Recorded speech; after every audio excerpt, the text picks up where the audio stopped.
est bien à la maison quand règne l'amour. La joie est dans chaque son quand règne l'amour. C'est la paix, la bonne humeur, le véritable bonheur. Le temps passe avec douceur quand règne l'amour. Au foyer, chaque jour, le temps passe avec douceur quand règne l'amour.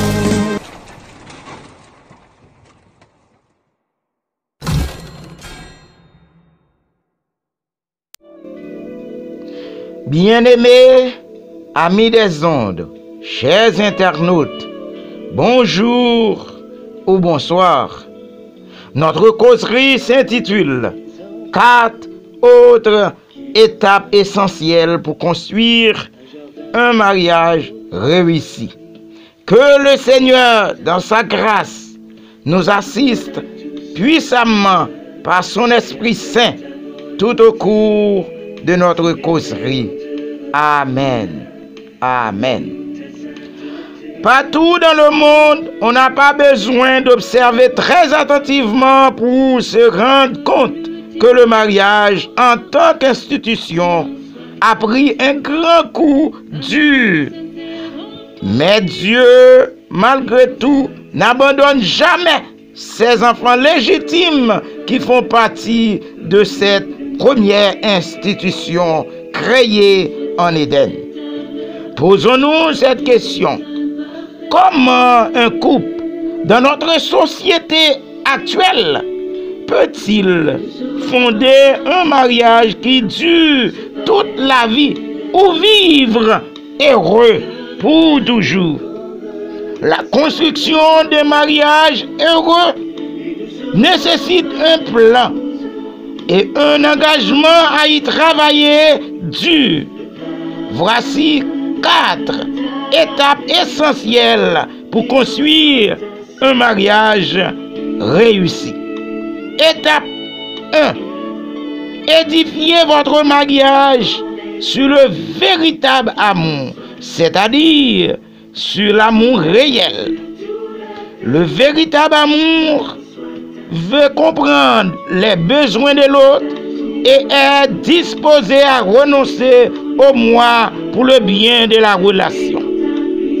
Le véritable amour demande beaucoup d'énergie et de sacrifice, mais garde intacte notre détermination à fonder le meilleur mariage possible.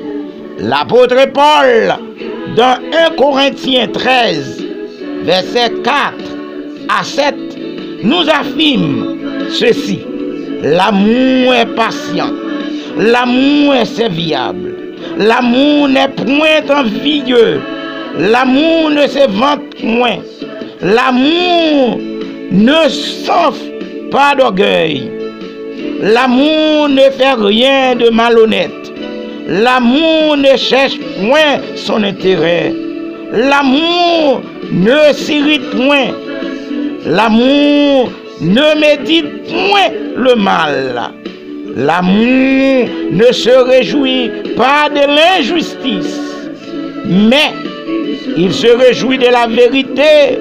L'amour pardonne tout, l'amour croit tout, l'amour espère tout, l'amour supporte tout, l'amour ne succombe jamais.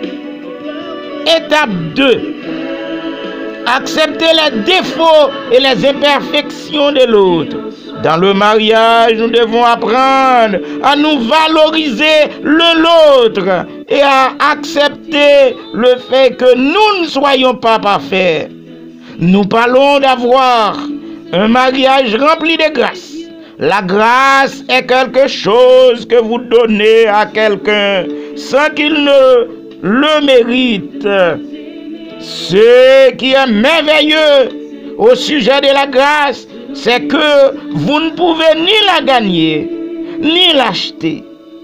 Et en tant que donateur de la grâce, vous devez offrir à votre conjoint de l'amour et de l'acceptation comme un cadeau. La grâce dans le mariage crée une atmosphère qui va au-delà de la culpabilité et de la honte et ouvre la voie à la croissance et à un engagement renouvelé dans la relation. Étape 3, écoutez-vous l'un l'autre. Un grand nombre de recherches sur le mariage indiquent que la plupart des couples éprouvent de la détresse en raison de manque de communication efficace. Si les personnes mariées et les personnes en général apprenaient à mieux communiquer, elles se comprendraient beaucoup mieux et auraient une base pour une relation plus forte et plus saine. Dans la plupart des relations, ce qui donne lieu à des plaintes, ce sont des besoins non satisfaits, des voix qui ne sont pas entendues. Les couples qui communiquent bien comprennent que l'écoute active est un ingrédient essentiel dans leur mariage. L'écoute active signifie écouter avec ses oreilles, ses yeux et son cœur. Cela montre à votre conjoint que vous cherchez plus à entendre ce qu'il a à dire qu'à nous défendre et à faire valoir votre point de vue. Encore une fois, l'écoute active nécessite de l'abnégation, un autre ingrédient essentiel pour que le mariage dure toute la vie.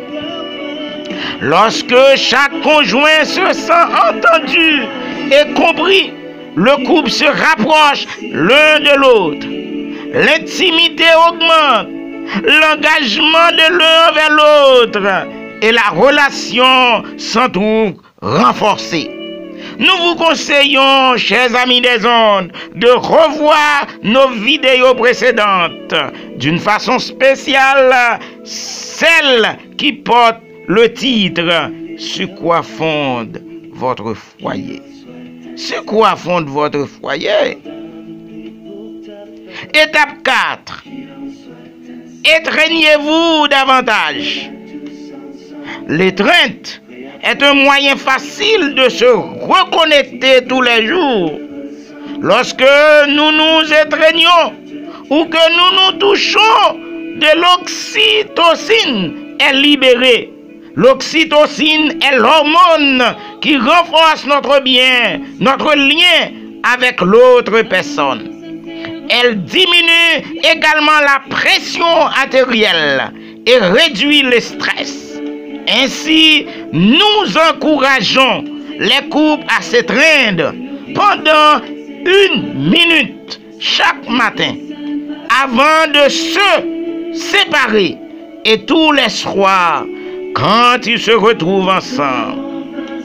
Ainsi donc, si vous êtes prêts à intégrer ces étapes de construction dans votre couple, si vous êtes prêts à entretenir l'amour réel, à gérer les conflits, à entretenir la romance et à améliorer la communication, vous allez édifier un mariage qui résistera aux tempêtes de la vie.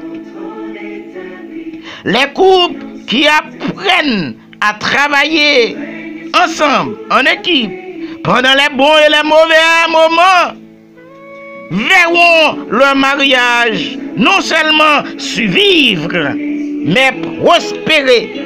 Et ils vivront heureux pour toujours. Amen. Éternel notre Dieu, merci pour la réalisation de notre causerie. Que tu daignes bénir tous nos auditeurs, toutes les familles qui sont en difficulté, y compris la famille Ambroise qui a perdu un être cher. Que tu consoles et donnes du courage à cette famille endeuillée. Qu'il en soit ainsi. Au nom de Jésus. Amen. Amen.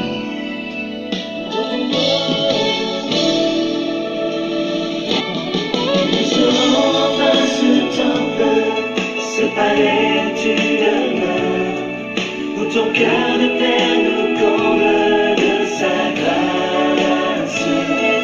Et nous serons par l'épouse que ton amour a choisi, le parfum de ta vie, le parfum de ta vie,